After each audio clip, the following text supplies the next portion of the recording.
Hello, hello. Welcome back, everybody. I think I've wore this shirt a couple times this year. I know you guys know how much I love the Cleveland boys, but I also think this is the week that the Browns are going to finally break out. They've been pretty shitty all year, but I think this is the week against the Denver Broncos. So I'm kind of putting myself out on the ledge right here, see if they can make it happen. But I wanted to officially say this is the week the Browns are going to get that offense started.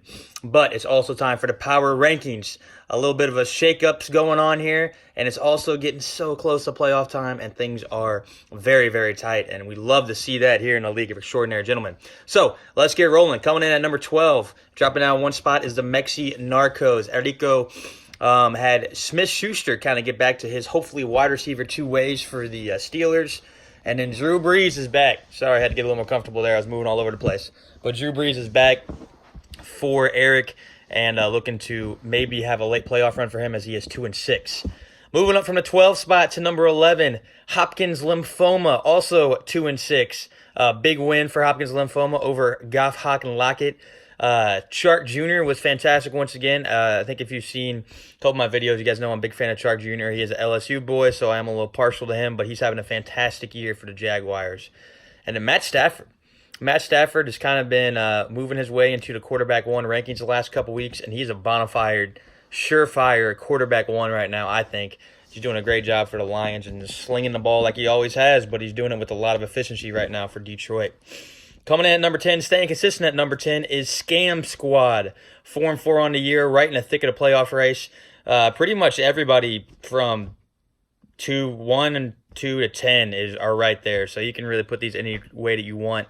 I kind of went with points 4 was a big deciding factor in it, and what have you done for me lately.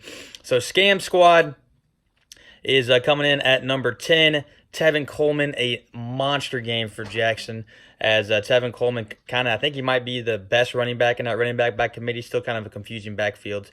And then Dallas Goedert. I don't really know exactly what's going on with Zach Ertz, but I think that Jackie might have the number 1 tight end in Philly. So big pickup by him, and Dallas Goedert has been really good in a wasteland for that tight end position this year. Coming in at number 9, Gase Ventura, Jet Detective. It was a tough loss for him this week as Utah is right in the thick of the playoff race, obviously, as well. We have 3 weeks left, so it's going to be a fight to the finish for all these teams that I'm getting ready to mention. But Gase Ventura, Jet Detective, another big week from that San Fran defense. They are a matchup-proof defense right now. You love to see that from that defense, and it's a really, really good ball club. I think they have a legit chance of making a run this year. That defense is scary, and with the addition of Emmanuel Sanders, they're really good. So big pickup there by Utah with that defense. And then Robert Woods didn't have a great week last week, but there is a lot of talk of Brandon Cooks possibly being out for an extended period of time. Cooper Kupp already has his role cemented in that offense, but I think Robert Woods might be getting some more balls thrown his way moving forward, so that would help after this bye week for the Rams. Moving to number 8, No Luck Ponies, moving up from the 9 spot. A big win over Gase Ventura, Jet Detective, this week. Nacy had a big week from Golden Tate once again. He's becoming a favorite of Danny Dimes. And then Aaron Rodgers here in Kansas City put on quite a show for the Go Pack Go, and I think that he's going to have a pretty favorable schedule moving forward.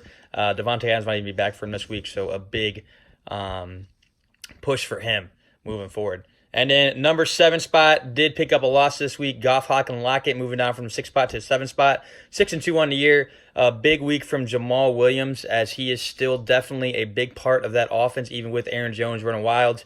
And then Leonard Fournette continuing to get the rock for Jacksonville and being the focal point of that Jaguars offense.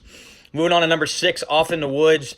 A loss for Off in the Woods, but a lot of points scored. So they are kind of on the tiebreaker part for the playoffs moving forward. Jordo did have a pretty good week from David Carr.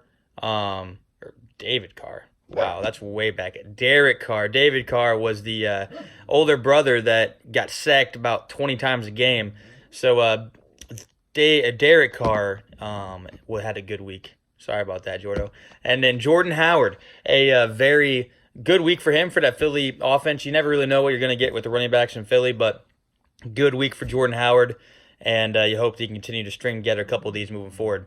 Then a pretty big jump from the 8 spot to the 5 spot. Jay Money, 4-4 on the season. He's in the thick of the playoff race again, as well in his first year in the league, doing a fantastic job. He did nab Cooper Kupp, and Cooper Kupp has been fabulous this year, a wide receiver one. He's a number 2 wide receiver overall right now, so a great season for him. And then his other wide receiver, Julio Jones, might have heard of him. He threw in a nice 10 reception, over 150 yards. Great week for him, so his wide receivers were awesome. And big matchup for Jay Money coming forward this week, as I will touch on that here in just a few minutes. Spoiler alert. Number 4, staying consistent at number 4, even with the loss. Run CMC, 4-4 as well, as you've been hearing a lot of teams, either at 3-5 for 4-4 range. Zach Ertz, I know I just talked about him with the Dallas Goedert thing. I don't know what's going on. I know that Brett's wondering what's going on as well. Zach Ertz was a superstar last year, and he has been not a star this year for the Philly Eagles. We'll see if he has something moving forward. And I know he really needs him with how thin this tight end position is. Then David Montgomery, great week for the Bears. He's been super inconsistent, but he has the talent. He has the skill to be that bell cow running back for the Bears. A number 3 spot, moving down 1 spot from 2 to 3 is SEC Network. 5-3 on the season, a unbelievably tough loss, a 2.5-point loss for Torrey this week, and an absolute battle of the Titans this week. Latavius Murray was good once again in the absence of Alvin Kamara. And then Nick Chubb was great, but also had those 2 fumbles. So you know that Nick Chubb always has the ability to break off a run at any time, was really good running the rock. But he does have a little bit of an issue sometimes with fumbles, and that did come in and show its ugly head. But I think that he's going to get back on track this week, as is the whole Cleveland Browns offense. Moving on to number 2, from the 3 spot to the 2 spot. Crazy that a 4-4 team is in the 2 spot. But that just shows you how good insert team name here has been. A defending champ, 3 in a row, on the thick of the playoff race, looking really good. I think they're locked into the 5 seed right now. Hunter did have a big week again from Dalvin Cook. Dalvin Cook is an absolute monster. He's awesome. I love what I've been seeing from Dalvin Cook. I'm glad that he's been able to stay injury-free this year, because he is so exciting whenever he is on the field. And then Kenny Golladay. We were actually talking about Golladay today, Hunter and I were. He has had a really good year for the Lions. He's a wide receiver one. He's been fantastic at 2 touchdowns this week. And with how well Stafford's playing, Golladay has a lot of value moving forward.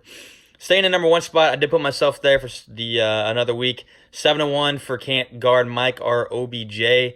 Michael Thomas was fantastic once again for me. He is the number 1 wide receiver. He is incredible. I'm so happy to have him on my team. He is such a talented player and such a fun player to watch. And then Aaron Jones. Aaron Jones was fantastic once again. He's the number 3 running back right now in all of fantasy. You're glad that they have finally freed Aaron Jones. Love to see that from Go Pack Go. And that's the rankings. Number 1, can't guard Mike or OBJ. Number 2, insert team name here. 3, SEC Network. 4, Run CMC. 5, J Money. 6, Off in the Woods. 7, Goff, Hawk, and Lockett. Number 8, No Luck Ponies. Number 9, Gage Ventura, Jet Detective. Number 10, Scam Squad. 11, Hopkins Lymphoma. And 12, Mexi Narcos. The matchup of the week. The first matchup we've ever had in this league. We've had many matchups before, and they're always fantastic. But I wanted to highlight the matchup with can't guard Mike or OBJ against J Money. Really excited to play J Money this week. It's going to be a very, very tight matchup. The projections are super, super close. And, we're both fighting to try to make our way into the playoffs. So excited to see what this week can be. A lot of mutual respect between the 2 of us whenever we do play fantasy. So excited to see what can happen this week. That's all I got for you guys. Watch the Browns this week, because their offense is going to explode. And I will see you next week. Excited for another wonderful week of fantasy football. This is the commiss signing off.